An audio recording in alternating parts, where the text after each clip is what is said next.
کہ اس کی زندگی کا مقصد کیا ہے، اللہ تعالیٰ نے مجھے کیوں بھیجا ہے، کیوں یہاں پر اس کائنات میں بھیجا ہے، اللہ تعالیٰ مجھ سے کیا چاہتا ہے، اور میں کیا کام کروں کہ میری زندگی اچھی ہو جائے، اور میں کن چیزوں سے بچوں کہ میں تباہی سے اور اللہ تعالیٰ کی ناراضگی سے بچ سکوں۔ یہ قرآن میں ہے۔ قرآن جو ہے مطلب ہدایت کی کتاب ہے، تو اس کو ہم نے ہدایت حاصل کرنے کے لیے پڑھنا ہے، اسی نیت سے ہم نے پڑھنا ہے۔ پھر اس کے بارے میں دیکھیں نا کہ ہمارا جو دین ہے وہ بہت خوبصورت ہے، اس میں آسانی ہے، اللہ تعالیٰ کی یہ رحمت ہے کہ اس نے ہمیں ایک ایک قدم کے اوپر رہنمائی جو دی ہے۔ پھر اس کے علاوہ یہ بھی بہت زیادہ ضروری ہے، سورۃ صاد میں اللہ تعالیٰ یہ فرماتا ہے کہ یہ کتاب جو ہم نے نازل کی ہے بابرکت ہے، تاکہ لوگ اس کی آیتوں پر غور کریں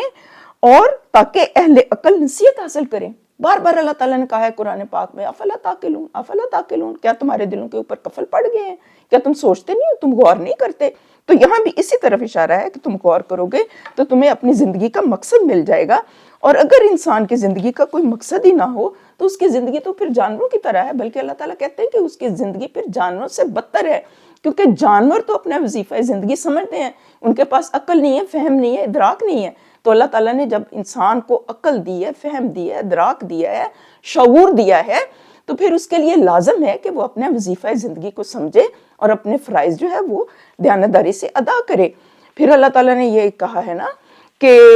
اور ہم نے سورۃ القمر میں بار بار اللہ تعالیٰ یہ ارشاد فرماتا ہے کہ ہم نے قرآن کو نصیحت حاصل کرنے کے لیے موضوع بنا دیا، آسان بنا دیا، تو ہے کوئی نصیحت حاصل کرے؟ اس کا تکرار ہے بار بار کہ یہ نصیحت کے لیے آسان ہے۔ پھر یہ ہے کہ دیکھیں جو احکامات والی آیتیں ہیں وہ بے حد ایزی ہیں کہ یہ کرو، وہ نہ کرو، چوری نہ کرو، دھوکہ نہ دو، ملاوٹ نہ کرو، سچ بولو، شرک نہ کرو۔ پھر جو معاملات والی ہیں کہ چور کا ہاتھ کاٹ دو، تم کسی کی غیبت نہ کرو، یہ بالکل سمپل آیات ہیں، ان کو سمجھنے میں کوئی وہ نہیں ہے۔ لیکن قرآن آسان ہے، لیکن اتنا بھی آسان نہیں ہے کہ اس کے اوپر انسان محنت نہ کرے۔ تو یہی تو قرآن کا اعجاز ہے کہ عام لوگ جو ہے اس سے وہ عام نصائح حاصل کر سکتے ہیں، لیکن اس کے اندر اتر کر اس کے معنی کو سمجھنا اور اس کو وقت کے حالات کے ساتھ ریلیٹ کر کے اپنی زندگی میں شامل کرنا، اس سے ہدایت اخذ کرنا، یہ بھی بہت زیادہ ضروری ہے۔ اور پھر اگر سمجھ نہ آئے تو اللہ تعالیٰ قرآن میں فرماتا ہے نا کہ اگر تمہیں سمجھ نہیں آتی تو اہل ذکر سے پوچھ لو۔ اہل ذکر کون ہے؟ عالم نہیں، اللہ تعالیٰ نے کہا اہل ذکر وہ ہیں جو کہ اس کے روح میں اترے ہوتے ہیں، قرآن کو انہوں نے سمجھا ہوتا ہے اور اس کی حکمت کو بھی سمجھتے ہیں۔ اور سب سے بڑی بات، سب سے اہم نقطہ، اہم ترین نقطہ، میں پھر اسرار سے کہوں گی، اہم ترین نقطہ یہ ہے کہ قرآن پاک کو ہم آپ صلی اللہ علیہ وسلم کی شخصیت کو پڑھے بغیر، آپ کی سیرت کو پڑھے بغیر ہمیں قرآن پاک صحیح سمجھ آ ہی نہیں سکتا، کیونکہ قرآن پاک تو آپ صلی اللہ علیہ وسلم کے دل کے اوپر اترا تھا، آپ کے قلب کے اوپر اترا تھا۔ اور وہ لوگ جو کہ حدیث کا انکار کرتے ہیں کہ قرآن ہی ہمارے لیے کافی ہے، تو یہ بالکل خام خیالی ہے۔ اس چیز کو، اس تصور کو اپنے ذہن سے نکال دیں، کیونکہ سنت کو سمجھے بغیر، اس کے آپ صلی اللہ علیہ وسلم کی اطاعت کیے بغیر، آپ کا اتباع کیے بغیر قرآن پاک کو ہم نہیں سمجھ سکتے۔ اور وہ حضرت عائشہ کا قول، اللہ تعالیٰ ان پر رحمت نازل فرمائے، وہ فرماتی ہیں نا کہ کسی نے پوچھا تھا حضور پاک صلی اللہ علیہ وسلم کے بارے میں کہ وہ مطلب ان کی بارے میں انہوں نے جسٹ انکوائر کیا تھا، تو انہوں نے کہا تھا کہ کیا تم نے قرآن نہیں پڑھا؟ تو آپ صلی اللہ علیہ وسلم تو چلتا پھرتا قرآن ہے۔ تو انہوں نے اپنی زندگی سے یہ ثبوت دیا تھا، اور صحابہ کرام کی مثالیں ہیں کہ وہ اتنی دیر تک آگے نہیں بڑھتے تھے سیکھنے میں، سکھانے میں، جتنی دیر تک وہ جتنا پڑھتے تھے اس کے اوپر وہ عمل نہیں کر لیتے تھے، ان کو اپنی زندگیوں میں شامل نہیں کر لیتے تھے۔ یہ ٹاپک بہت اہم ہے۔ تو اب میں اس کو ذرا پریسائز کر کے میں پوائنٹس کی صورت میں آپ کو تھوڑا سا میں عرض کر دوں گی کہ وہ یہ ہے کہ جب ہم قرآن پاک پڑھیں نا تو ہم اس سے استفادہ کیسے کریں، یہ بھی ہمارے ذہن میں ہونی چاہیے یہ نقطہ۔ تو وہ یہ نقطہ ہے کیونکہ یہ یقینی امر ہے، کیونکہ اس کا ٹاپک یہ ہے نا کہ وہ کون سا یقینی عمل ہے جو انسان کی دنیا بھی سنوار دے اور آخرت بھی اور فلاح بھی ہو۔ تو اس کے لیے پھر یہ ہے کہ اپنی دنیا کو بہتر کرنے کے لیے، اپنی آخرت کو بہتر کرنے کے لیے ہمیں یہ بھی پتہ ہو کہ ہم قرآن سے کیسے استفادہ کریں۔ اس کے لیے پہلا پوائنٹ یہ ہے کہ ہم اپنے دل و دماغ کو غلط قسم کے عقائد سے، غلط قسم کے نظریات سے بالکل پاک صاف کر لیں، پھر صرف اللہ کی رضا کے لیے پڑھیں۔ ہمارے اندر قبولیت ہو، ہمارے اندر ایک لپک ہو، ایک تڑپ ہو، ہم سیکھنا چاہیں، ہم اللہ تعالیٰ کے احکامات جاننا چاہیں۔ پھر اس کے علاوہ ہم اپنے دل کو اس میں شامل کریں، یہ سمجھے کہ اللہ تعالیٰ ہم سے مخاطب ہے، اور یہ ڈائریکٹ میرے لیے یہ آیات جو ہیں وہ نازل ہو رہی ہیں، یہ قرآن پاک سیکھنے کے لیے یہ بھی ضروری ہے، اور یہ کوئی ہماری چوائس نہیں ہے، یہ چوائس نہیں ہے، اللہ تعالیٰ خود فرماتا ہے، اور آپ صلی اللہ علیہ وسلم کے ذریعے آپ نے پیغام دیا کہ ہر مسلمان مومن مرد اور مومن عورت کے لیے قرآن کی تعلیم سیکھنا ضروری ہے، اور اس کی فضیلت کے بارے میں یہ بتایا کہ تم میں بہترین لوگ وہ ہیں جو کہ قرآن سیکھیں اور دوسروں کو سکھائیں۔ تو یہ تو ہمارے سامنے ہے کہ بہترین لوگ وہ ہیں، اور یہ یقینی عمل ہے، یہ یقینی عمل ہے، ہم اس کے آئینے میں ہم اپنا جائزہ لیں۔ اس کے علاوہ دیکھیں کہ قرآن پاک کے بارے میں یہ بھی فرمایا گیا ہے کہ قرآن پاک کے پھر حقوق کیا ہیں، اس کے اوپر ایمان لانا، اس کی تلاوت کرنا، اس کو سمجھنا، اس کو آگے پہنچانا، یہ قرآن پاک کے حقوق ہے۔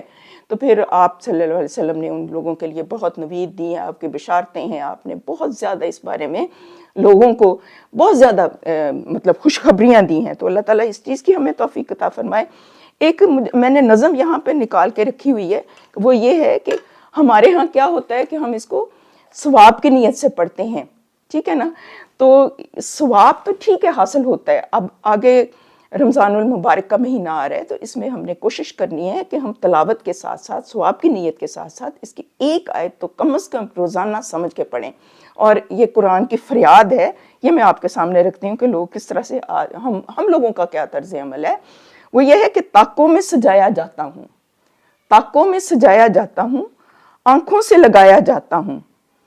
تعویذ بنایا جاتا ہوں، دھو دھو کے پلایا جاتا ہوں۔ جس طرح طوطا مینا کو کچھ بول سکھائے جاتے ہیں، اس طرح پڑھایا جاتا ہوں، اس طرح سکھایا جاتا ہوں۔ جب قول و قسم لینے کے لیے تکرار کی نوبت آتی ہے،